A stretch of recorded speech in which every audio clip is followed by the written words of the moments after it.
So this is video 2 of the Epidemiology of Oral Diseases.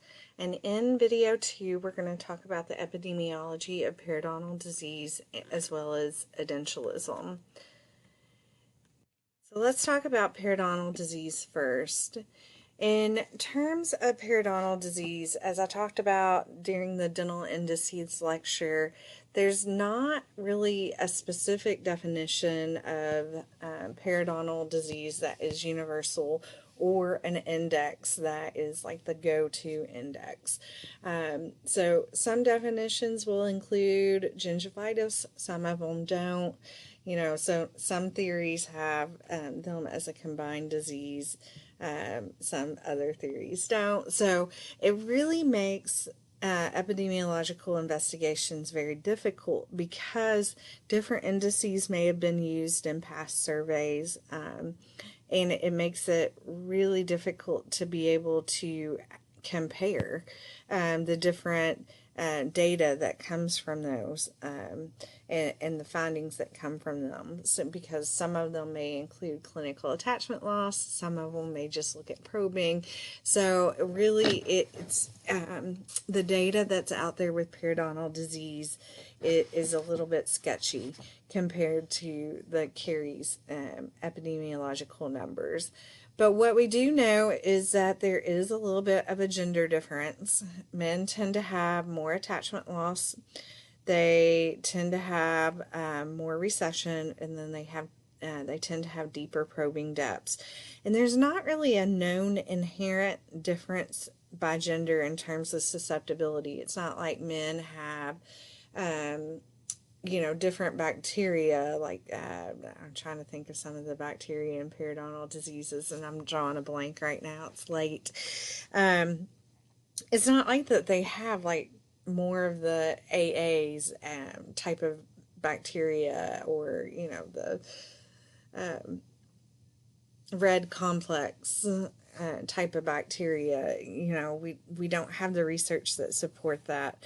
The only thing that people have proposed is that women tend to have better oral hygiene. They tend to go to the dental offices as well as the doctor's offices a little bit more frequently in terms of preventive health. So perhaps that's what is driving the gender difference in periodontal diseases. There is an age difference.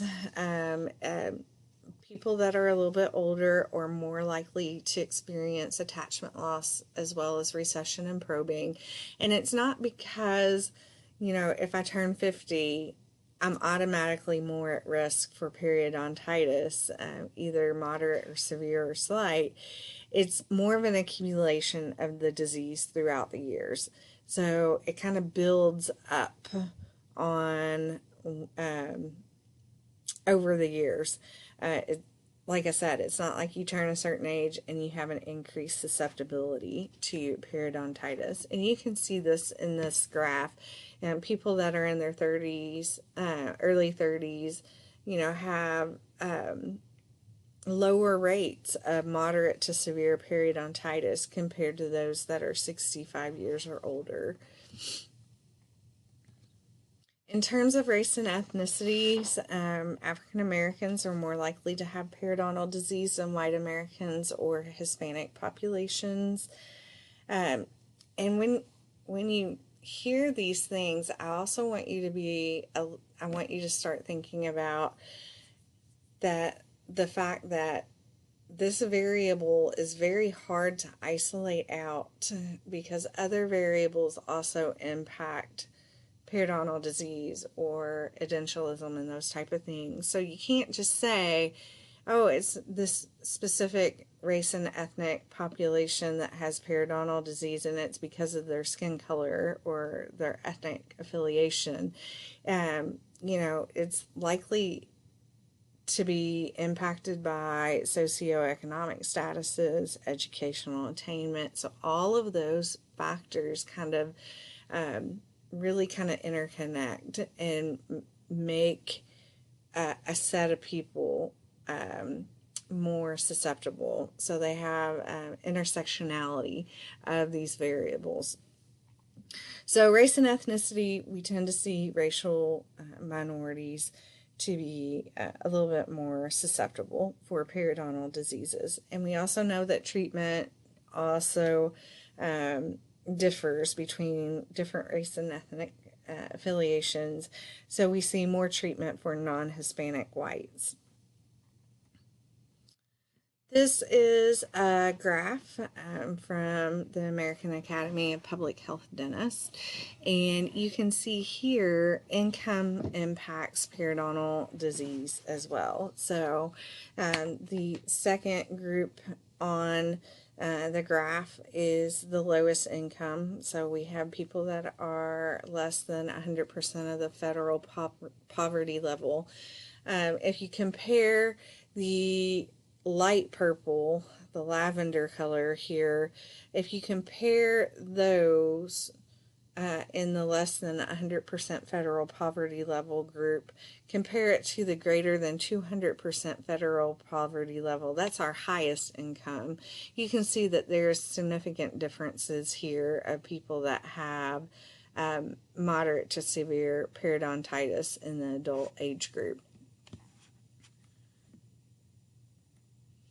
Other factors that contribute, you all learned in physical diagnosis in your perio classes that systemic diseases impact periodontal diseases, specifically diabetes and HIV are two big ones. In terms of other factors, tobacco use is very, very much a concern. So we see a higher prevalence of periodontal disease in people that are smokers, and that is a much higher rate, so 2.5 to 6 times higher prevalence. Oral hygiene practices, obviously, if you're not brushing and flossing, that's going to impact somebody's potential of getting periodontal disease compared to someone that is meticulous about doing their oral hygiene regimen. And then, of course, education also impacts periodontal disease. So people that have higher education tend to have less periodontal disease overall. So let's talk about epidemiology of edentulosome. As I told you all in the very first lecture of the semester, we're seeing rates decrease of edentulosome. So it's declining in the United States as a whole, with the exception of a Mexican American population of adults as well as smokers. So those rates in those two very specific groups are not declining, but overall, all other groups are seeing a decline. So it currently affects about 14% of adults that are over the age of 65.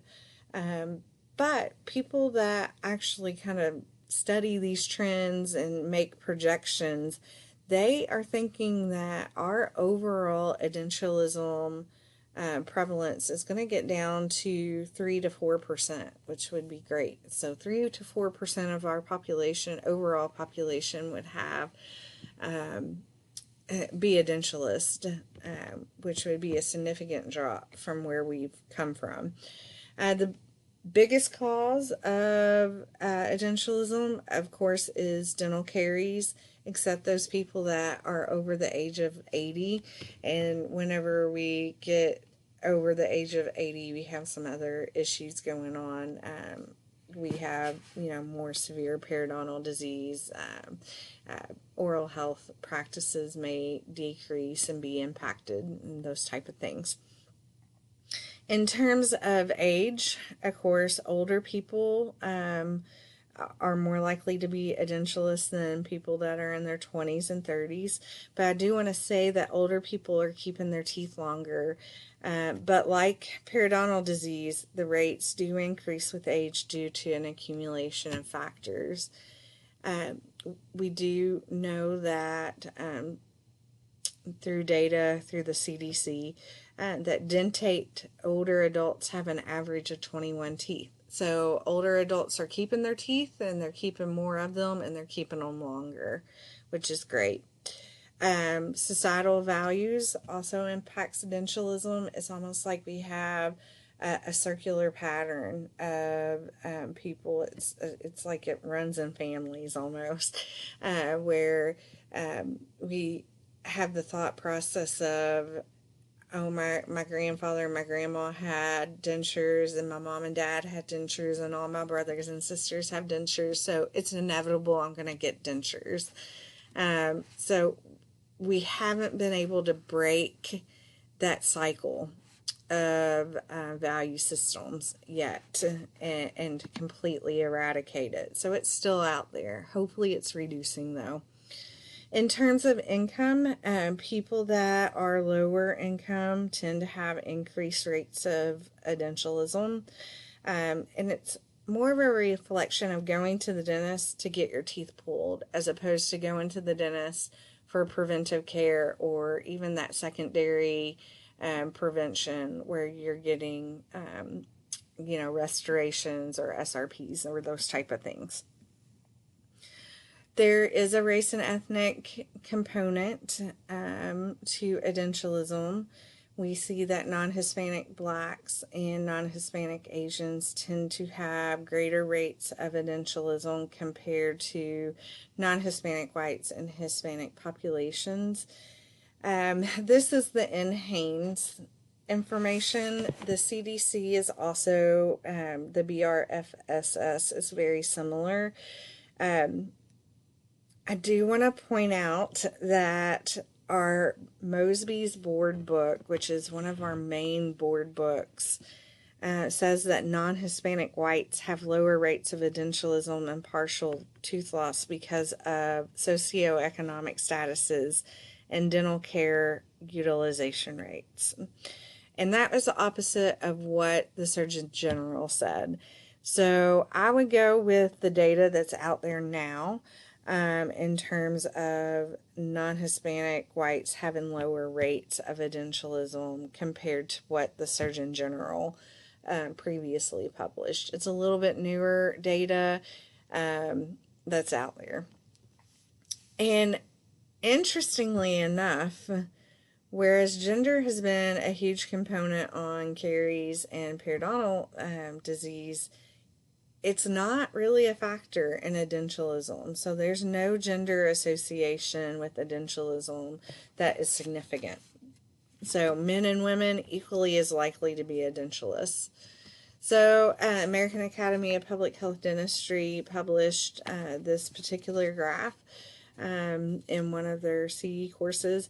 And you can see that women in this particular sample were slightly a little bit more likely to be edentulous, but that's not a significant difference between those two populations. You do see, again, the age, it jumps up significantly for people that are over 75 years old. And then you can also see the different bars in terms of the different racial and ethnic categories. In terms of education, this is the BRFSS data from the CDC, and the latest data that they have published out there is 2016, unfortunately. They don't have 2018 published yet. It takes a little while. But people that have less than a high school education are much more likely to have lost all of their natural teeth due to decay or periodontal disease. People that have had college and have graduated from college are the least likely. So the more education that you get, the least likely you're going to be edentulous.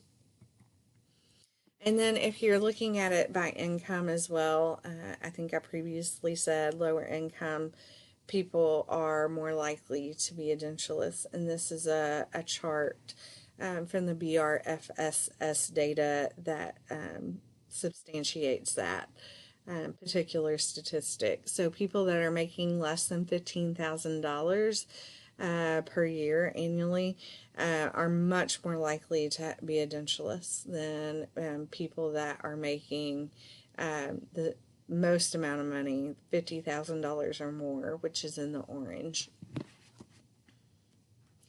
So those are our edentialism and our periodontal epidemiological numbers. So we're going to move on to video 3, and in video 3 we're going to talk about oral cancer and fluorosis, and then the state of oral health in Kentucky.